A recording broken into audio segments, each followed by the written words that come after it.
Mezzofanti's Gift: The Search for the World's Most Extraordinary Language Learners, by Michael Arad. Review.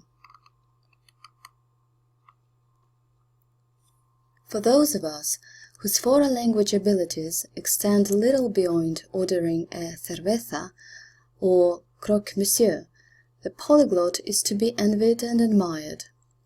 But the hyperpolyglot, defined here as someone who knows at least 6 languages and possibly dozens, is a more enigmatic and freakish specimen, rather like a music prodigy or maths whiz.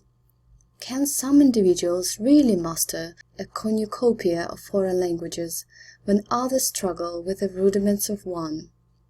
Are the reported feats of the world's most accomplished language learners rooted in myth or reality? Born in Bologna in 1774, Cardinal Giuseppe Mezzofanti was said to know as many as 70 languages and be capable of switching from one tongue to another as effortlessly as one might slip into a different coat. According to a famous anecdote, Pope Gregory XVI once arranged an audience with Mezzofantis for a group of international students who tried to bewilder the cardinal by speaking en masse in their own languages and were left stunned when he responded to each student in turn. On another occasion, Russian scholar A.V. Strachevsky confused Mezzofanti during a meeting in Rome by chatting in Ukrainian. After being invited by the Bolognese to come back in 2 weeks, Strachevsky was flabbergasted to hear Mezzofantis converse in fluent Ukrainian on their subsequent appointment. Having since become a byword for hyperpolyglottery, Mezzofanti has attracted admirers and skeptics in apparently similar measure, including those who write him off as a fable.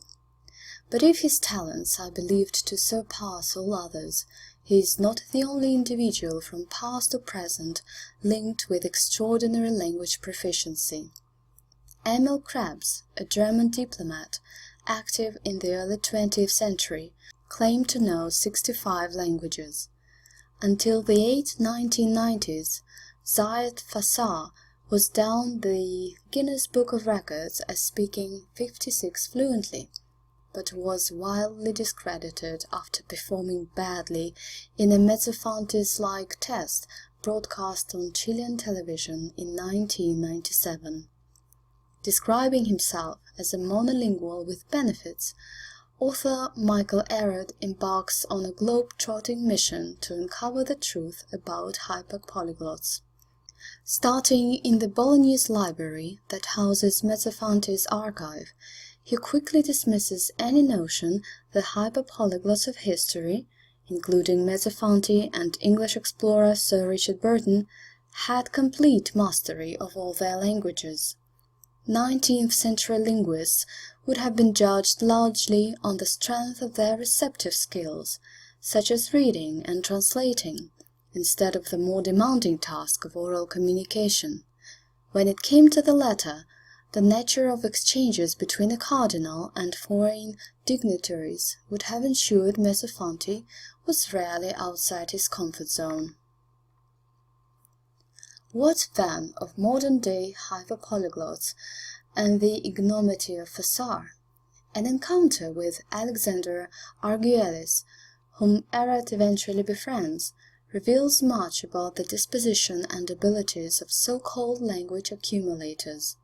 An introvert based in California, Arguelles spends hours each day studying dozens of languages purely as a labor of love, but can speak fluently in only a handful without any preparation. Other accumulators, Arad meets, display similar proclivities and skills. While many claim to have an aptitude for language learning, studies suggest no hyperpolyglot can maintain more than 7 or 8 languages to a high standard at any one time because of working memory limitations. Even multilinguals exposed to many languages from birth are better in some than others. Arad's book gradually moves from journalistic inquiry into scientific investigation. The author is treated to an examination of Crabbe's brain, preserved for medical research, and unusually developed in areas associated with language accumulation.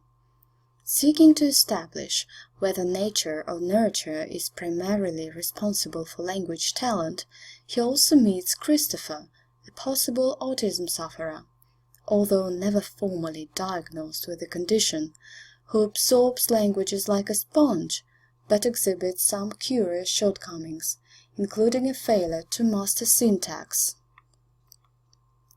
Experiments conducted on laboratory rats in the 1980s showed that spikes in testosterone at important developmental stages caused cells to migrate from the left hemisphere of the brain to the right, the side linked with puzzle solving and related abilities in humans, creating the imbalance that might lead to autism, dyslexia, and even left-handedness among language savants.